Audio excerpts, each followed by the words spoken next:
R.I.P. headphone users!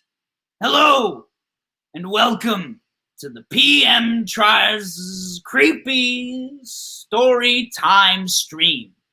My name is PM Triars, and I am of course, famous, renowned children's horror author. I am a writer of course, horror stories geared specifically towards the children. You may have heard of some of my more famous work, including my anthology book, PM Triars' Book of Creepy Tales to Tell Any and All Children You Can Find.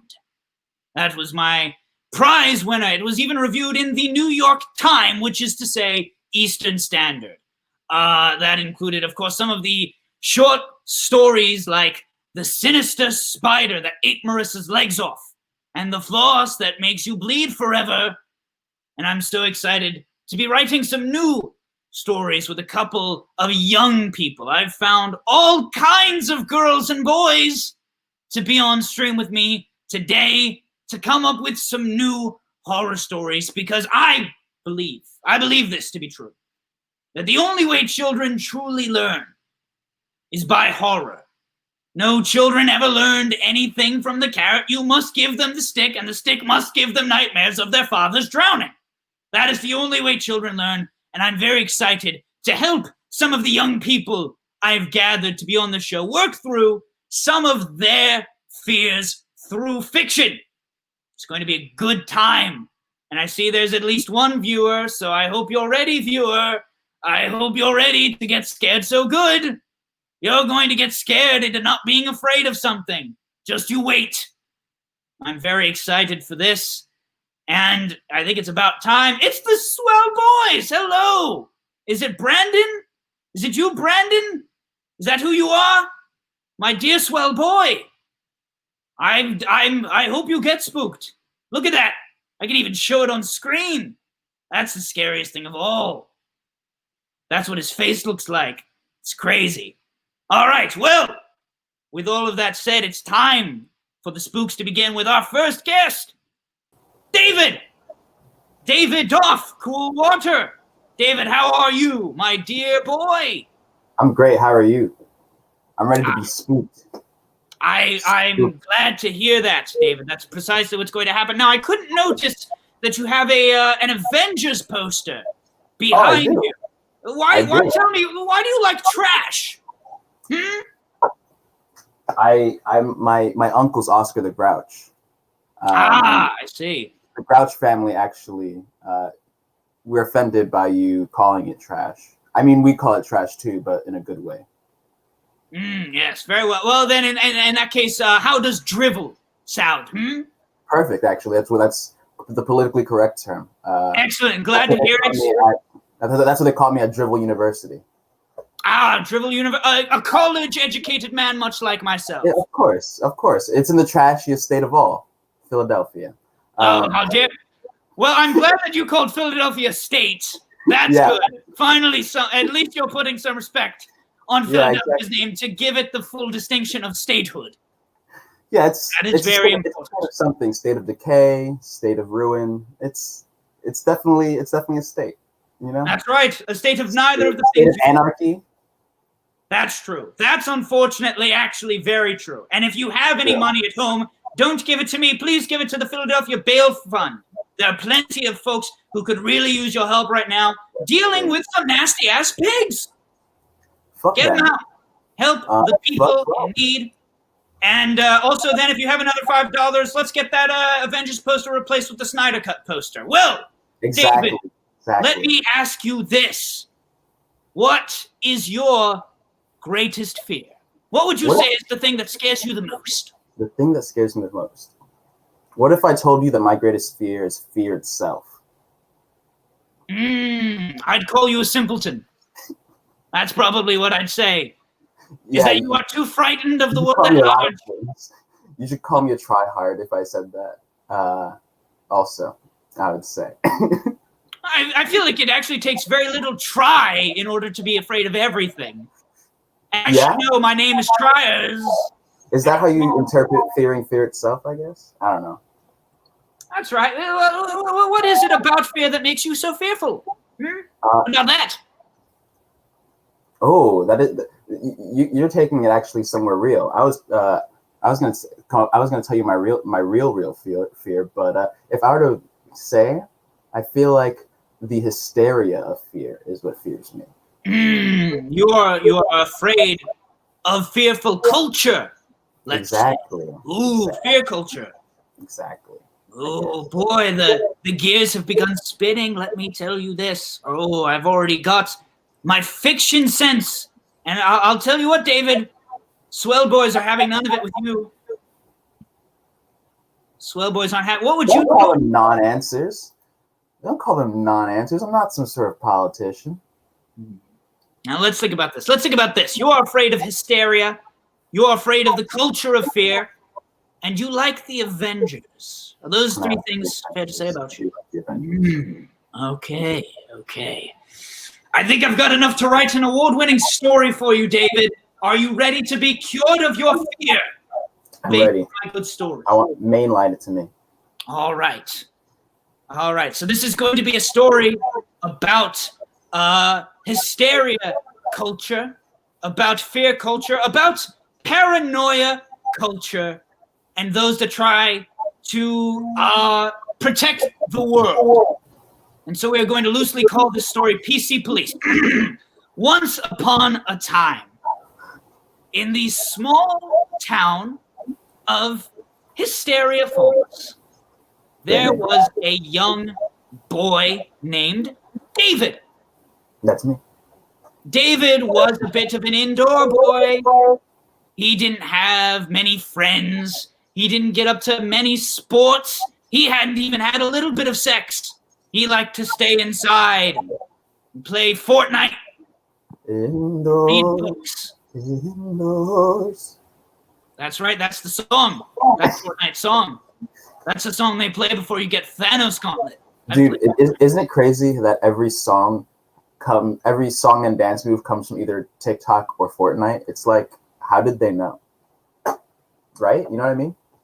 I'm gonna write that down for my next one. How does the internet? Fuck, that's just Black Mirror, isn't it? That's just Black Mirror is what I started writing. Fuck. That is. God wait, damn. Hold on. I need to fix my screen a little bit. Oh my God! Wait. Charlie Booker? Is that his name? I don't remember his name. He hasn't found me, has he? Oh God, Charles! Don't you dare violate my restraining order, Charles! Anyway, so this boy David, who lives in Hysteria Falls, he likes to stay indoors, and for the most part, he's been very happy. But then one day, his older brother, who I shall say is called Daniel. That is accurate. Daniel decides. His older brother's name. That's right. That's his older brother's name, and his brother was always more of an outdoor boy. He was much more sociable than David ever was. He was a popular jock. He was the king of every prom. And David looked up to his older brother, Daniel. And then one day, before Daniel decided to go off to college, he sat his younger brother David down and he said, David, I want you to know that I am not going to college. I am instead going to police academy. Uh-oh. David said, uh-oh, just like you did. That's what fictional David says. Yeah. We're one and the same, but also spiritually aligned? I don't know what I just said. I retain the rights over this, David. I'll tell you that right now. You don't get any claim over the David I'm talking about. As long as you don't get any claim over me, I'm good. Well, that will remain to be seen. But older brother Daniel says, yes, I want to help people who are like you, who are scared to go outside. So I'm going to join the police and help make the world a safer place. And so Daniel decided. That's a contradiction? Is David going to tell him that's a contradictory statement?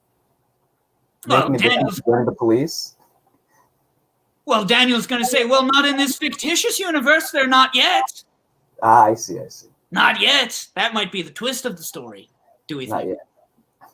So, Daniel shakes his brother's hand, very inaffectionate, and he makes his way off to Police Academy, and that was a year ago. And since then, Daniel has not been heard of. Uh-oh. Or heard from since. And poor David, who idolized his brother, has been putting up wanted posters. Not wanted posters, missing person posters. Excuse me. Excuse me. Cop is wanted. No, David, excuse me. Excuse me. Tell me I'm excused. You're excused. Now tell me I'm good. You're good. Give me a little kiss on the cheek. You're good.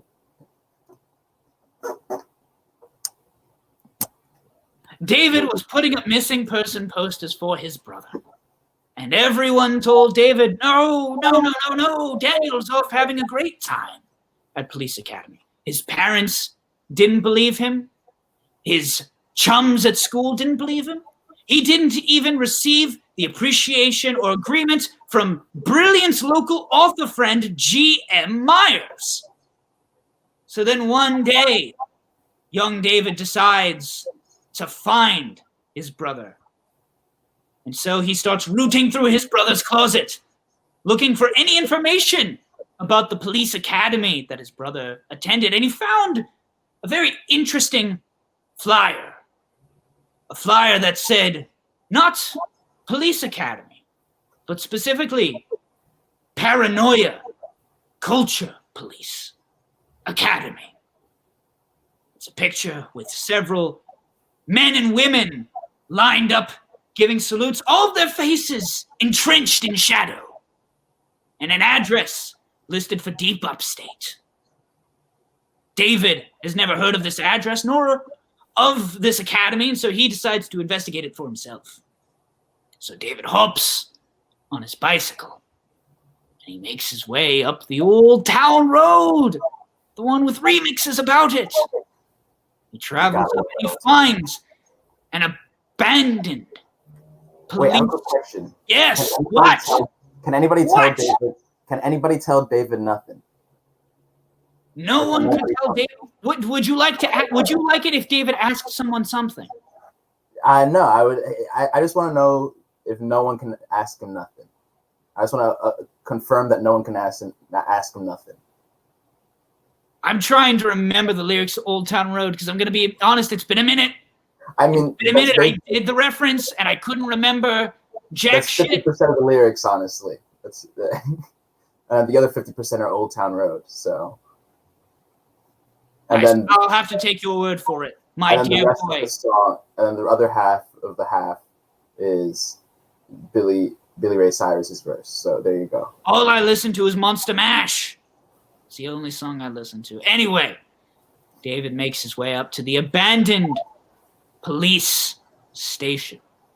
He begins making his way through, and he can't seem to find anyone. All of the countertops are coated in dust. All of the files are years old, from the 1800s at least, back when the first ever crimes happened. 1812, first crime, look it up. What? And wait, then it's David. What? No, wait, did you just say 1812 was the first crime? The very first crime. I feel like I'm going to Google that. Everything else before then was just disagreements. That sounds very untrue. But you know what? Were you alive in 1812? I wasn't. Have you ever been an officer? Not in 1812. Well, then it sounds like you should probably let me tell my goddamn story then, doesn't it? Sounds like that's probably what should happen. That's fair. Also, I Googled it and verified the first crime did happen in 1812. Thank you. That's why I have a degree from somewhere. As David makes his way through the hallway, he hears a scuttling across the ground, as if heavy feet were trotting upon dead leaves. In fear, David drops the flashlight he'd been carrying that I mentioned earlier. Definitely did set up that dramatic device well. You did, actually, you did. And then, You did. when David drops the flashlight, the intercoms suddenly blare to life. Citizen, are you frightened? David looks around. He doesn't know this voice. It almost sounds a tad bit like his brother, set through a heavy filter. He tries to stand up straight as the voice continues on. Citizen, let us know if you're scared. For if we know you are scared, we can come and protect you. So glad he finished that sentence. Then suddenly, he hears thumping, as if heavy boots have begun to trample down the hallway. David doesn't understand what this voice is, where these feet could be coming from this abandoned building, but something about the way this voice speaks makes him think that these so-called protectors are not actually there for his protection. David begins running down the halls, but suddenly he can't remember how he entered the building. As he keeps running through different halls, as the marching begins to get louder and louder, and he hears suddenly somewhere in the distance,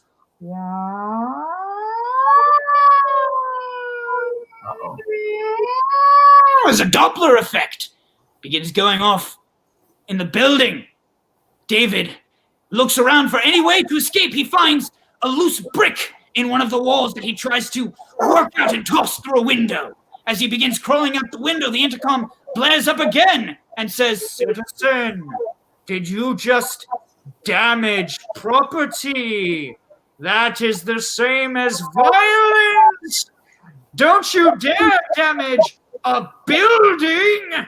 As David makes his way out, he hears the thumping of police, the Doppler effects getting louder and louder, and then he is eaten by a snake.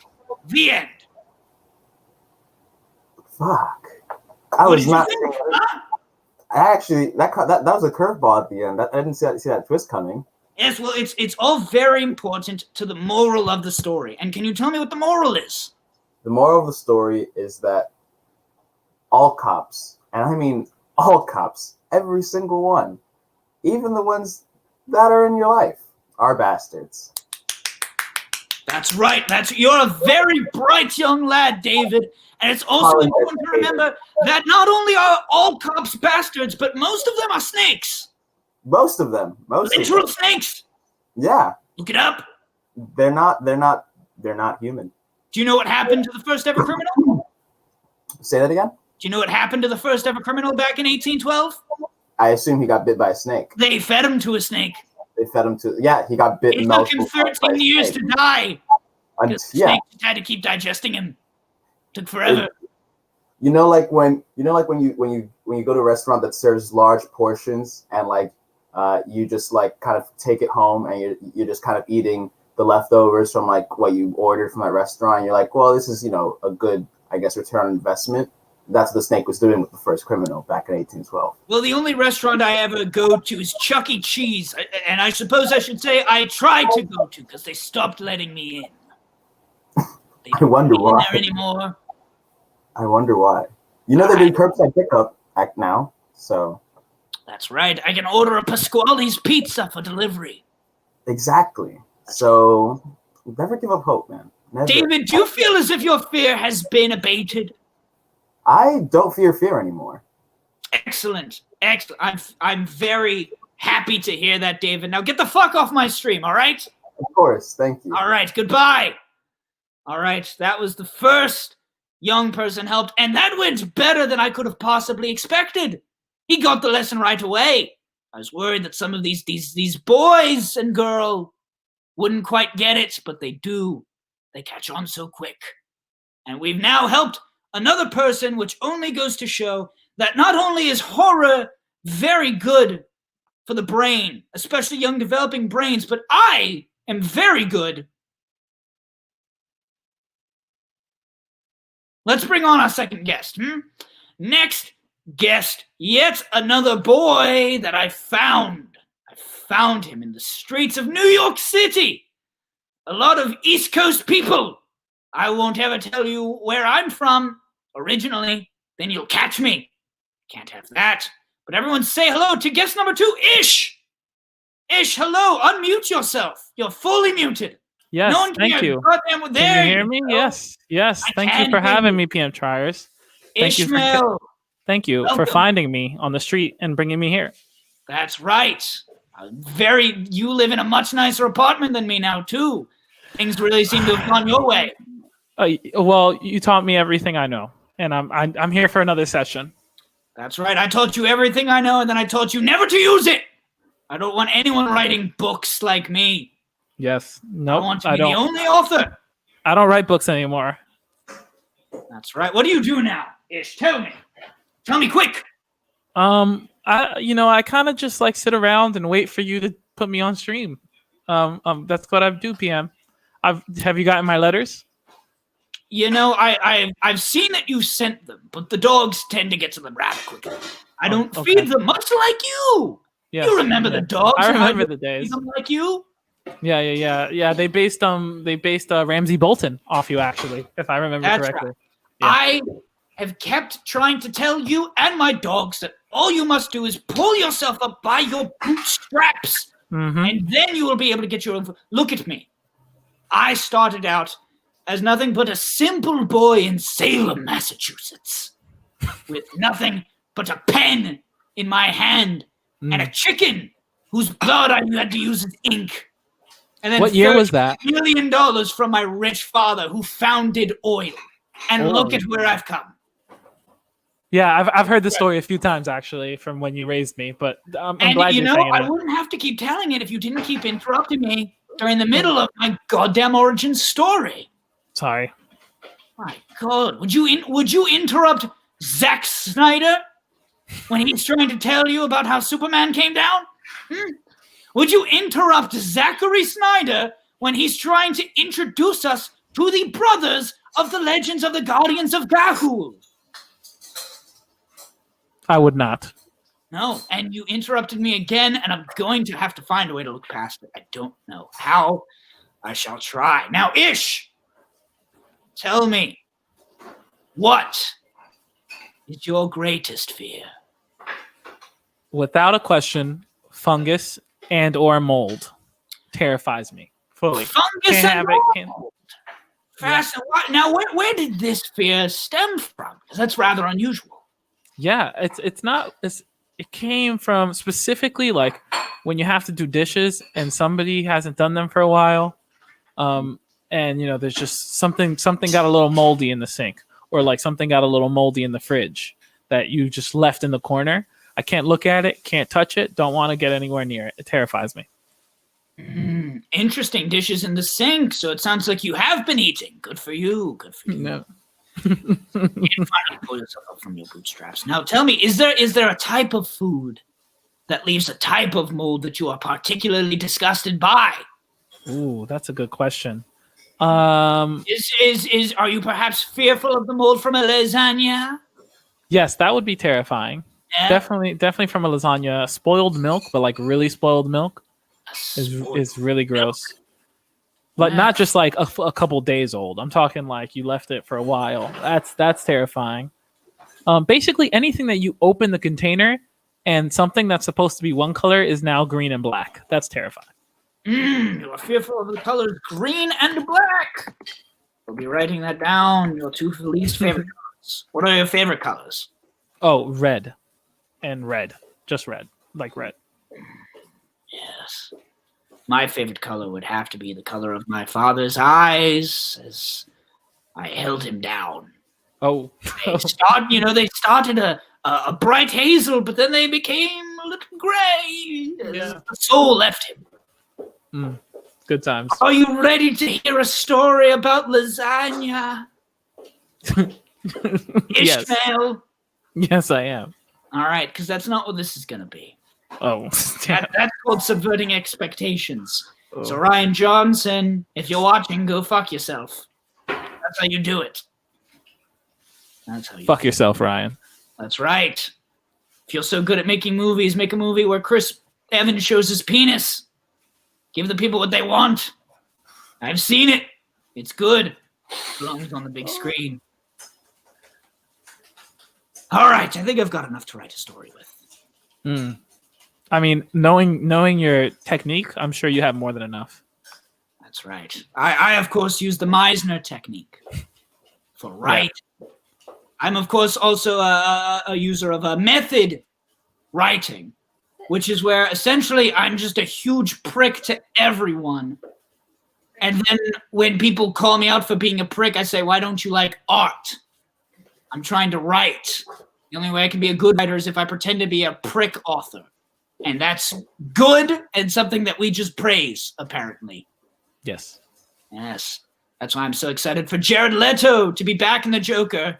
Oh, yes. Back when he was in the Joker, he was pulling all kinds of method acting pranks, like sending his castmates used condoms and dead rats.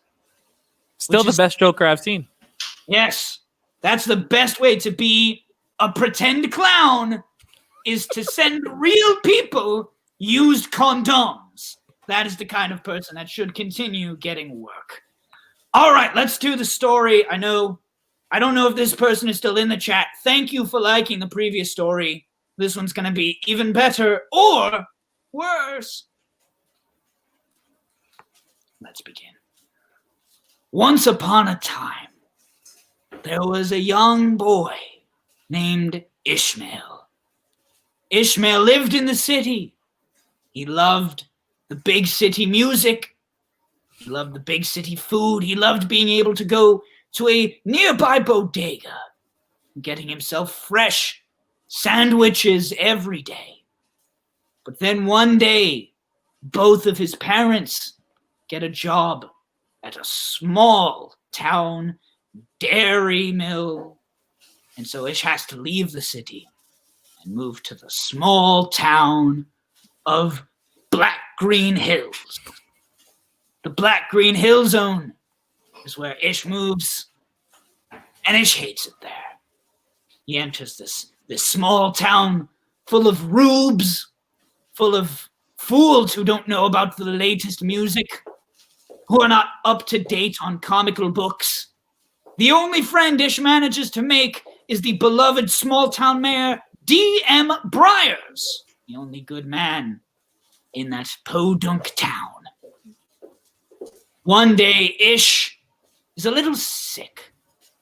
He can't go to school. So he begins exploring the old farmhouse that his family moved into nearby the dairy mill so that way they could save money. As he begins making his way through the corridors, drawing little drawings with his crayon, he begins to hear a drip come from somewhere deep inside the house. He makes his way through and finds a hidden stairwell down to a basement. Once he gets down there, he finds that the basement is empty. It's largely concrete floors and old wooden beams, save for a singular sink, where he sees a faucet slowly dripping. He looks in the sink, and he sees a spot of mold.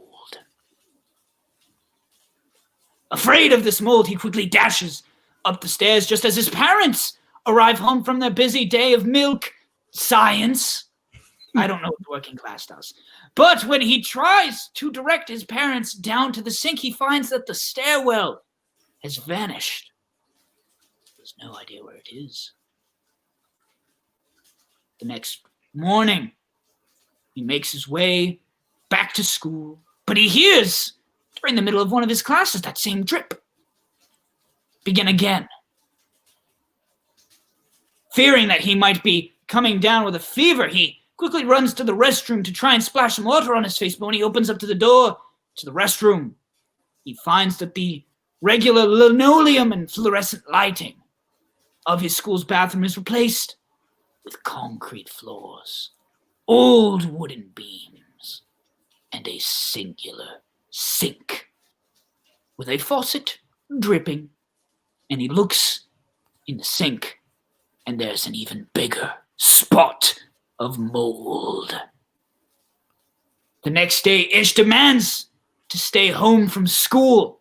He doesn't want to go anywhere near that place. Ish decides to outfit himself with the crude, rudimentary tools of a plumber, a profession he knows nothing about, vowing to stop that leak dead in its tracks. But every door he opens, he finds no sink. As much as he tears the house apart, he can't begin to find where that sound is coming from. Until that very night, where the drip begins anew. He makes his way out into the hallway. And suddenly, there's a different sound mixed in with the drip. The sound of full running water. Oh, jeez. Oh, no. Ish makes his way to where he'd found the stairwell before, and he sees the door, but out from the door is spewing this liquid, this black-green liquid, almost as if that basement level had been flooded with moldy water. Ish holds himself high, wrench in one hand, replacement copper faucet in the other. Makes his way slowly over to the door. Puts one of the items in his belt so he has a free hand. Takes the knob. Opens the door. And realizes he's been dead the whole time. Oh. The end. Ah! There we go. Ooh. Yeah, that was a twist.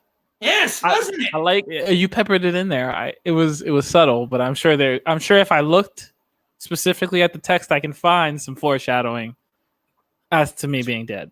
That's right. I'm nothing if not a master of my craft. Now, tell me, Ish, do you know? Could your mind possibly grasp what the moral of that story was? Oh, of course.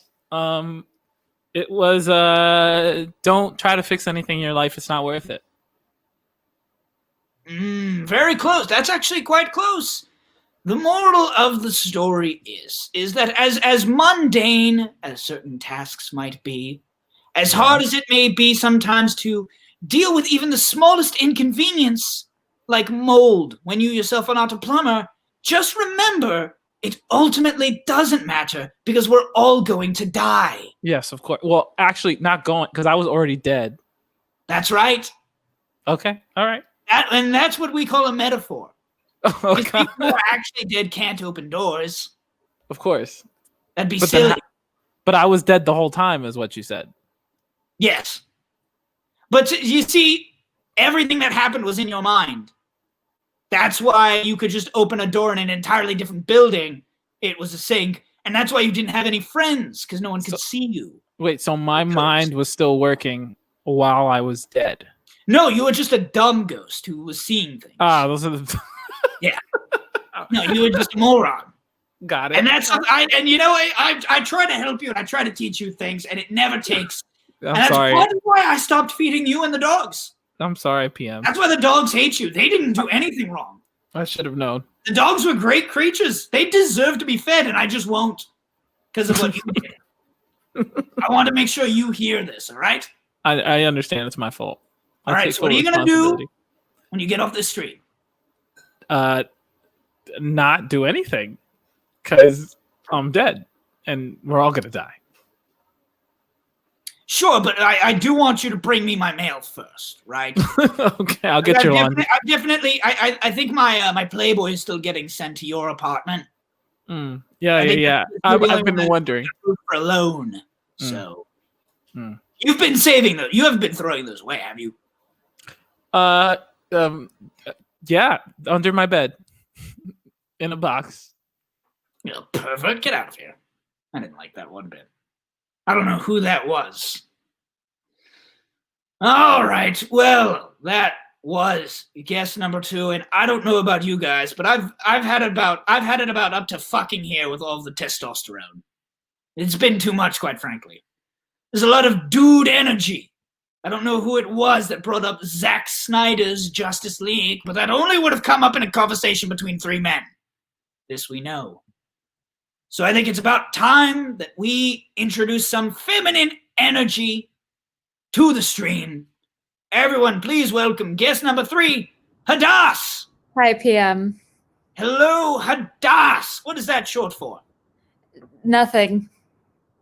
Not very Not. much. That's just my name.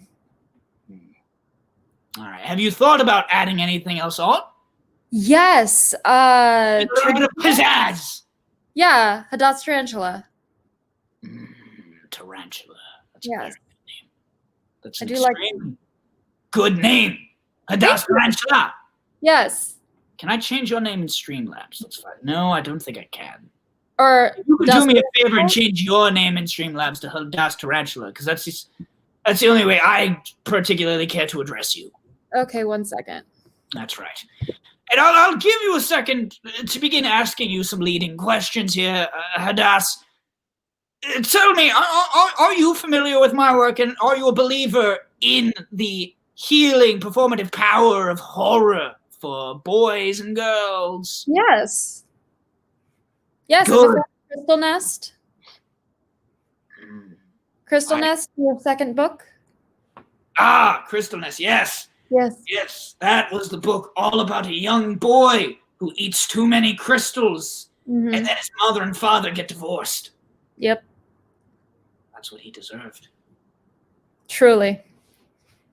Did you read the epilogue where it turns out those crystals made him a werewolf? I skimmed it. I know, I just changed them. This is why I don't bother with epilogues. This is Uh-huh. why I hate films like Avengers, where the whole conceit is, oh, you have to stay and watch the bit of the movie that's done after the movie's done. I just sat through 2.5 hours, you stupid motherfucker. Show me a full movie. I think don't you should care that Joss Whedon. Oh, look, superheroes eat sandwiches. Get out of here, Joshua. What a fool. Hadas, Yes. tell me quickly before I die. What die. is your greatest fear? Heights. Heights. Heights. The big up there places. Big up, yeah. Yes. Is that because upwards is heaven and you don't think that's where you'll go? I mean, I know I won't go there, but it's more like getting up high than falling. So Yeah. it's not really the heights that's frightening. It's what lies waiting for you on the other side. But without heights, there is no falling. So it's kind of like a hand-in-hand thing. Is there not? Can one not fall from metaphorical heights? Can one not be firmly planted on the ground and then fall when it turns out they made a bunch of really off-color jokes? That's a lot to think about. Yes, it is, and it's because I'm very smart and come up with good metaphors and ideas. You have your moments. Yes, I do. All right. Well, tell me anything else about you as well, so I can begin crafting a story. About me. I love Halloween. I love Bob Ross. I'm a painting fan. Yes, the painting man. I'm not dead yet. How can you be sure, though? I have a lot of plants. Plants. That's interesting. Plants. Venus flytraps. I used to have a Venus flytrap. Its name was Salad. Ah, salad. The worst kind of food. Kidding me? It's a functional food. No. If there's anything anyone knows about PM Triars, it's that I'm a big epic bacon kind of guy. PM, I have a question. What does your name mean? Because I'm thinking Nice. postmortem Triars, Oh, bone oh, Triars, simple child. Oh, premature Triars, do a goddamn thing about my name. pickle man You Triars. think I was born yesterday? Das What? Tarantula? No. I don't give anyone my full name. That's how the demons get you. The demons. Demons Okay. learn your full name. That's how they can enter your house. All right, so Hadas, Yes. Tarantula, Yes. are afraid of heights and the fall associated therein. You love paintings. Yes. And you love plants, except not enough to keep your one plant salad alive. No. Very good. You let that one die, huh? My roommate killed him. Oh, Okay. now there's a roommate, huh? Now there's a Yeah. roommate. You There didn't was a mention roommate. roommate when you first mentioned salad. That's all I have to say about that. Okay. Who took a photo? Who did that? Me. Who did that? Me. Did you know everyone would hear you do that when you did that? Do I look like I care? I don't care for this conversation, but I'm going to write you a story nonetheless, Das Tarantula. Please do. As much as I might hate you, it is important that the youth learn.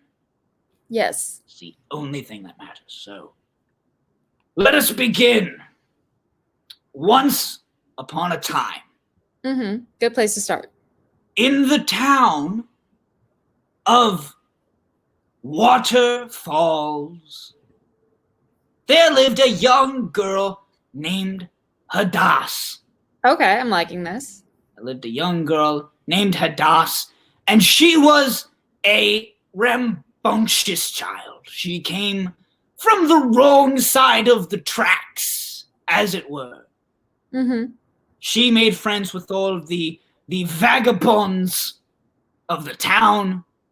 She was a thorn in the side of every teacher she'd come across. She did not even earn the love of the beloved town hero, Silver Fox philanthropist B.M. Pliers. One day, as Hadas was biking away from her video game arcade or the mall or whatever it is that she scored some friggin' dope, man. She came across a bit of a cliff at the edge of town. She'd never been at this part of town before, but she looked down and it was a bit of a foggy day, but even so, she felt that while looking into this ravine, she couldn't see the bottom. How strange. Very. The next day at school, when hanging out with some of her burnout friends, named things like Travis, Billy Joe Armstrong, Red Jumpsuit Apparatus, Hadas asked her friends, "Hey there, my dear friends, do you know anything about the cliff?" All of her friends look at her as if she's a fool. What are you talking about? We are in a landlocked town. There's no body of water in sight. How on earth would there possibly be a cliff or a ravine? That's silly. Hadas shrugs. She supposes this must be true, but as she leaves, she finds a note in her backpack. "Meet me at the school greenhouse," it says. So she makes her way to school greenhouse, and there she finds a grizzled older gentleman. He looks at her and he says, "I heard that you were asking about the cliff." Hadas says, Yes, I was asking about it." And the old man says, "Get away from the cliff. Get out of this town as fast as you can. For any time someone sees the cliff, that means they are marked for death, as that cliff leads all the way down to hell." Hadas laughed at this old man and threw multiple eggs at him because she didn't have any respect for her goddamn elders. She had a bunch of eggs she was carrying.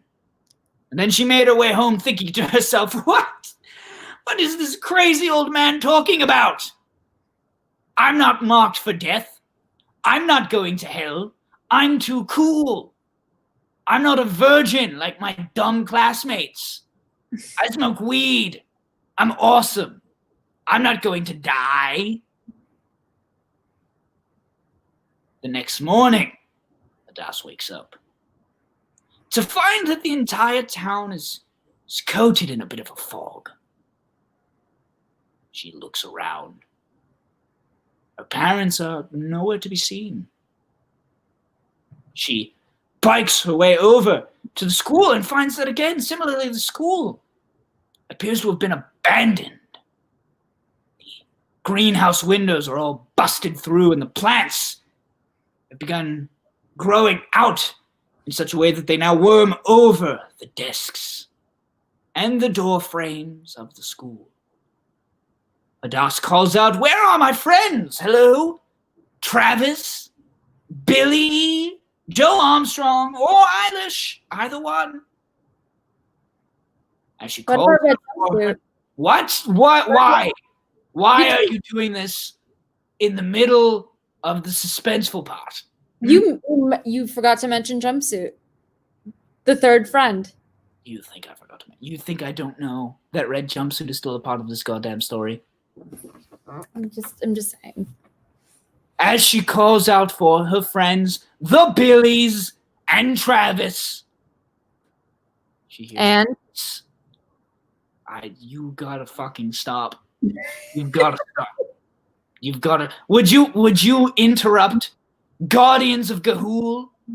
yes. Right when the brothers have learned that if they stare at the moon, they're gonna get hypnotized? No. Yes. You want to know why that happens to owls, don't you? Yes. Yeah, so let me tell you. Tell me about the owls. I'd love to. Hadas looks up and she sees owls Ooh. along all sides of the school, and a voice that seems to emanate from each and every one of them. "I told you, you were marked for death." And as Hadas is backing up, she feels something against her. She whips around and she sees a skeleton wearing the baggy sweatshirts and ill-fitting jeans that belong to her friend Red Jumpsuit Apparatus. Oh no. Hadas hops on a bicycle and dashes away from the school, but she doesn't make it even a meter away before she runs into the cliff.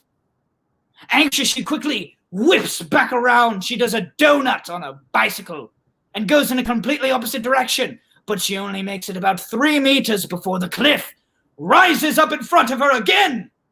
Hadas looks up to the sky. "Why, God, why?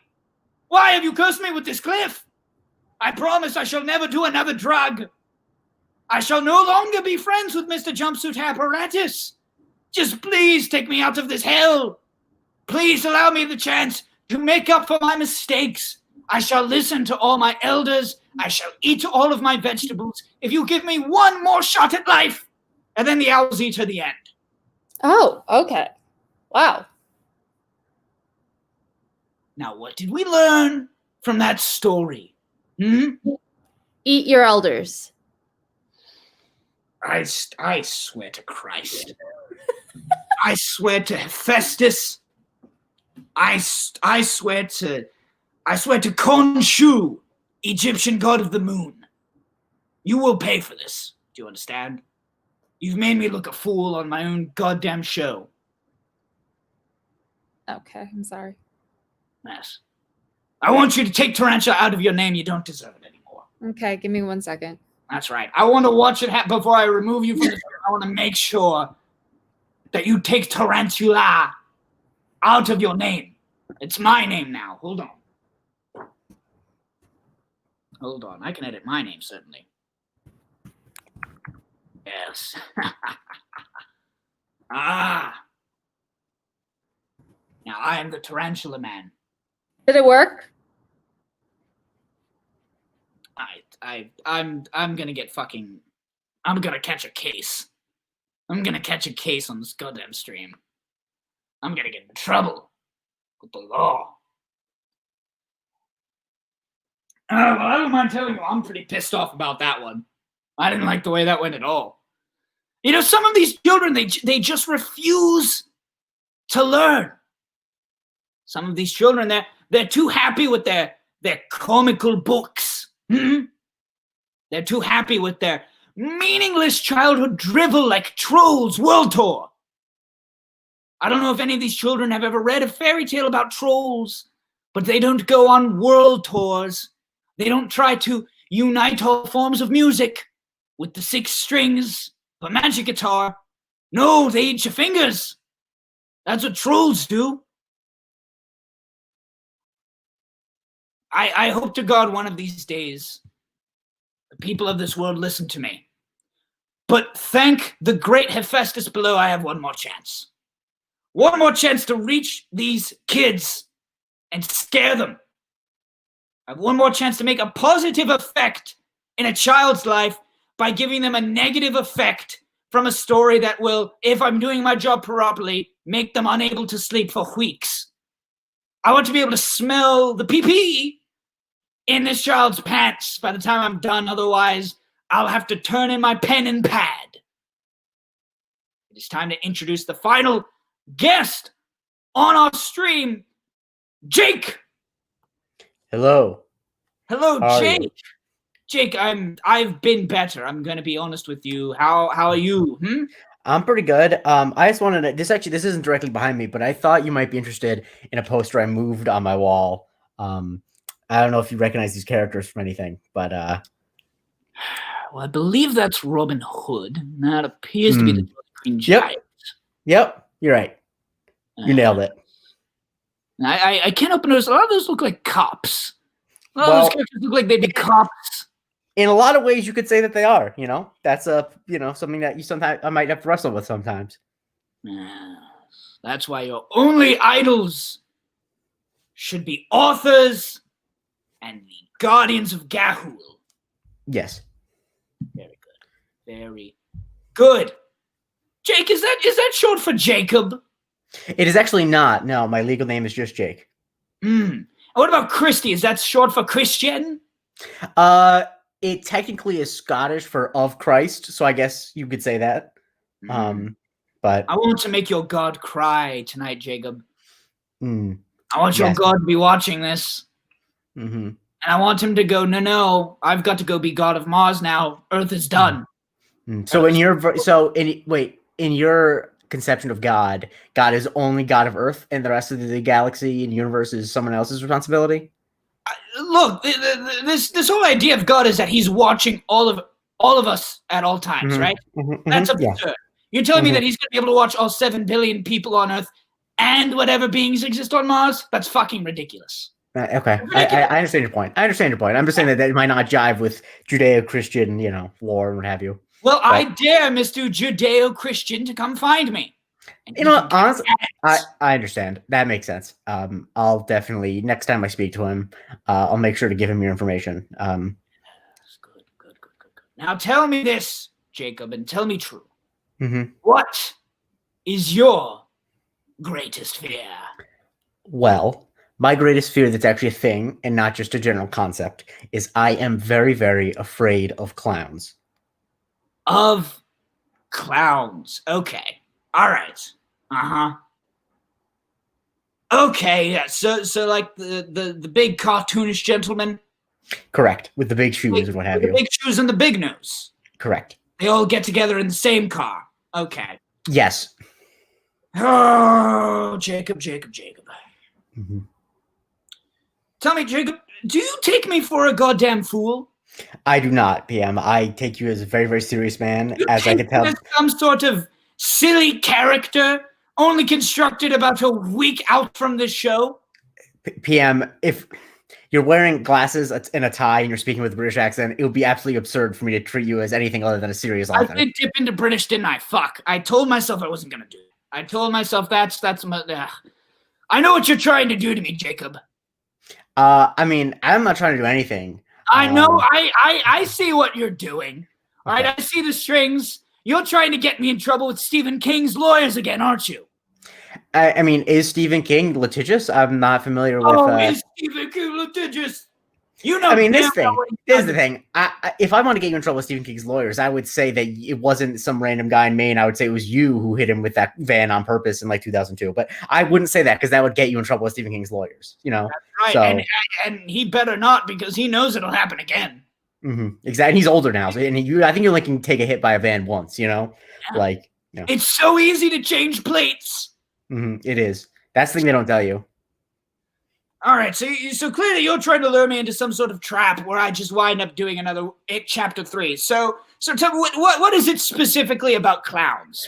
I honestly don't know. I've legitimately been afraid of them since I was a child, a small child. That is, I think it's the your inability to read facial cues on them. They just look so uncanny, and there's something inherently sinister about them to me. That like it's I just don't trust their intentions. I don't know. It's really the only major irrational fear I have. I mean, I have other irrational fears, but they're less like it's the only one that I can't really articulate why. But it's the shoes aren't really what does it. It's not the hair. I think it's the all white makeup and the. So you're afraid of white people. Incredibly white people, yes. Like if you're like completely and utterly white, like white as in the shade white and not Caucasian. I was going to say that's about the goddamn smartest thing you've said all night. I mean, don't get me wrong, there are plenty of white people that you should be afraid of, but the reason like me, I'm so scary. Ooh, exactly. That's why we're on a chat, like an internet chat, and I'm not doing this in person because I'm definitely afraid of you. That's right. You got to do this over chat. Mm-hmm. It's the same reason why so many people will release so many video essays about The Last Jedi. But then you try and talk to them, and then suddenly, oh, Mr. Johnson, thank you so much. It's no good. Where do you stand on that? Have you made a video essay on The Last Jedi? I haven't kept track of your YouTube channel recently. I don't really watch films made for children because the majority of them are trash. Yeah. Okay. No. I'm waiting until they finally make one of my movies. Do you know how many people I've sent my treatment of the sinister spider that ate Marissa's legs off? How many? Hundreds. Some people, not even agents. Last time I was out here, I gave a copy of my treatment to the man behind the counter at the bagel broker. I just said, you probably see some celebrities in here every now and again. Can you just hand this to them real quick? Yeah, you don't know. You don't know if he becomes 10 years, he can be the head of Paramount, and then you got your movie being made. You miss 100% of the shots you don't take. I respect that. I don't know if you watched the film La La Land, but Emma Stone's character used to work at a coffee shop. And then at the end of the movie, she walks into that coffee shop a star. Exactly. And the thing is, all that guy at the bagel shop needs to have is an aunt who used to live in Paris, and you're golden. That's right. As long as he's hot. All right, Jake. I think I have an idea for a story that won't get me into too much trouble. I just want to know if there's any other detail that you think I might need to know for the story. I mean, I feel like just in terms of a setting, I'm from Florida, which people seem to find funny. And so I don't know if you can fit that into a clown. I don't know if Florida is a ripe setting for clowns, but, I feel like that that's a relevant detail about me. And also, that I've never seen either of the It films because I'm very afraid of clowns, and I have no intention of ever seeing them because, what? Sure you haven't, yeah. I mean, yeah. You just happened to bring up the fear that is the central point of my arch rival's crown jewel. I mean, you should be happy to know that he hasn't gotten any money from me because I haven't watched his films. So you're welcome. I swear to if this stream ends with you serving me papers, I'm gonna flip. You understand? You've been served papers enough to know it has to be in person. So I don't even know why you're saying that. They keep trying. That's the problem. So when people go up to you and ask you, "Are you PM Triars?" I assume you say no, right? Well, of course I tell them yes. What if they're an agent, Jacob? Well, that's why you keep getting served. Well, one of these days I'm going to tell them, no, I'm someone different. And then they're going to say, all right, I guess someone else is going to write the story about the big spider who eats impetuous children's legs off. That's true. I think you're right. You got to take the good with the bad. You're right.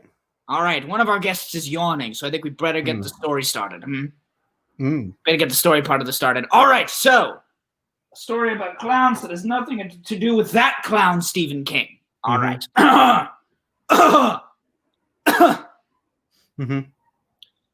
Once upon a time, in the small rural town of Barry, Florida, there was a small group of children, spearheaded by a young boy named Jacob.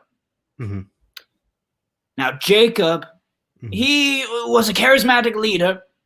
All of his friends gathered around him. They all said he looked a bit like a young James McAvoy. The only problem with Jacob was that he had a bit of a stutter. And sometimes that meant that certain cruel adults would be especially cruel to him, not including, of course, everyone's favorite person in town, Professor of Sex, Z.M. Stryer. One day, Jacob's little brother came running home. He said, Jacob, my dear older brother, whose full name is Jacob. I need your help, brother. I've seen a clown. Now, Jacob, immediately on edge, but he wanted to be a good older brother, so he said, all right, I shall perceive this storm drain to assuage you of your fears. Jacob went outside, looked in the storm drain, and lo and behold, no clown. Because if there had been a clown and the brother had actually faced any sort of bodily harm, then that would be someone else's story, the story of a hack. I mean, I would know because, like, what's this? I haven't seen those films, so I couldn't. Of course not. Yeah, of course. I haven't. Of course. Of course. No. Anyway, several years later, he's now an adult, and he comes back to town because he's heard that not a few days before, another unrelated little boy had gone up to his older brother and said he'd seen a clown. And Jacob said, oh no, the clown is back. I've got to get all my oldest friends together so we can all go see the old clown. As they all make their way into town, they discover that the town is having a festival celebrating the legacy of the town. And included in that festival is a carnival. Now Jacob sees this. He sees this and he burps and he goes, uh-oh. Uh-oh, this seems like the perfect place for where a clown would be. We've all got to be on our toes. So the group of, I want to say 7 of them, they enter the carnival.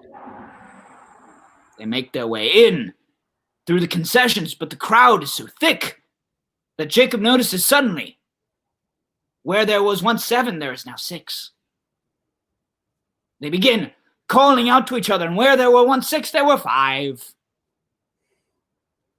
Jacob begins running around trying to find the rest of his friends, see where they could have been dragged off to. But then in a moment he sees that he is the only one of his friends left, as he stands in front of the House of Mirrors. Jacob believes he hears a laugh coming from inside the House of Mirrors.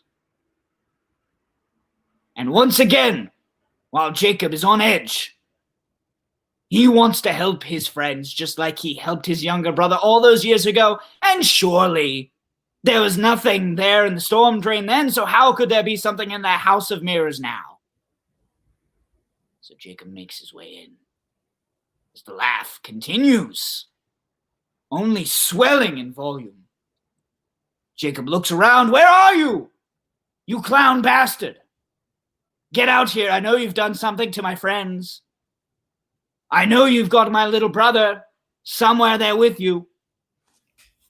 And stepping out of the shadows, laugh completely done, is a very ordinary clown. Jake looks at this clown and says, who are you, you bastard? And the clown says, my name is Dave. I don't really know. What's up, man? And Jake says, I know you've got my friends, you cold-hearted son of a bitch. Where are they? What have you done? Why are you taking everything I love? And Dave the clown says, you came in with that group of 6 adults, right? Yeah, they're all out there having fun. Is that what you're afraid of, Jacob? Are you afraid of clowns because they are the embodiment of joy? And that is a sensation, a way of being that you simply cannot understand? Are you truly, is the idea of joy so foreign to you that you must perceive it as something horrifying, something to be wary of, as if it is something that is not possibly attainable by man? Are you afraid of clowns because you can never be as joyful as I? And then Jake's eaten by a werewolf at the end. I feel like I had the lesson until I was eaten by the werewolf, and that kind of threw me. I would say the lesson didn't come up until the werewolf. Okay. So then I think I need to spend some time. I need to sleep on it. Well, I'll tell you the moral right now. Don't carry raw meat in your pants. I mentioned the fact that adult Jacob was a butcher and had full steaks in his pockets. No, right? You didn't. The only thing you mentioned to describe adult Jacob was that, well, you said that young Jacob looked like a young James McAvoy, so I'm assuming that old Jacob looked like just like Jacob McAvoy. Oh, no, not at all. No, it's one of those things where he kind of grew out. You know, it's like how some people kind of look like Mr. Bean when they're little, but then when they grow up, they get like bald. They start wearing glasses with like a beard, and then the look kind of turns into like Paul Scheer-ish in a way. Yeah. I've seen that happen to some people. Yeah. Yeah. It's a very common. I mean, lots of people go through that exact thing. Exactly. Yeah. And yeah, I mean, I appreciate this. I mean, I think that might help. Obviously, I can't really tell you until I see another clown, and I don't see clowns that often. It's not that big of an issue in my life, but you know, I want to thank you, and I do need to warn you though, if you do hear a knock at your door in the next few hours, I have nothing to do with it, but I did hear word that some of Stephen King's lawyers. You son of a bitch! You son of a bitch! Get out of here! Get out of here this instant! Well, looks like I need to change domiciles once again. Fuck! I knew this day would come. And that's precisely why I bought a chainsaw. All right, don't let anyone tell you the Second Amendment doesn't cover chainsaws as well. You can own any kind of weapon. Oh, you can end lives. Isn't that great? We love it when the Constitution lets us end lives, just like I am using my constitutional right to end this stream. Thank you so much to everyone who watched. Please let me know in the comments down below or along the side if you're still on Twitch. What are you afraid of? What are you afraid of? Have you read my books? Did you buy copies?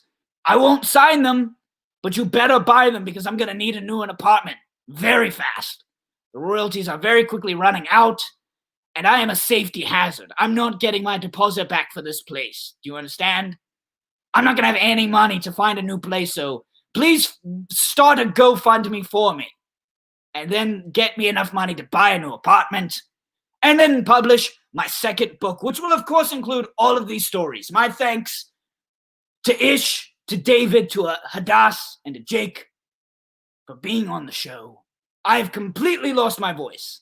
And next time I do this, I think I'm going to try and find a different voice that doesn't make my real voice go completely away after an hour. That's got to be number one on the docket after finding a new apartment. But until next time, I've been PMT Triars, and if you're not scared, you should be. Oh my God! I think I still have some of those Trader Joe's cough drops somewhere, right? The yellow ones. Hold on.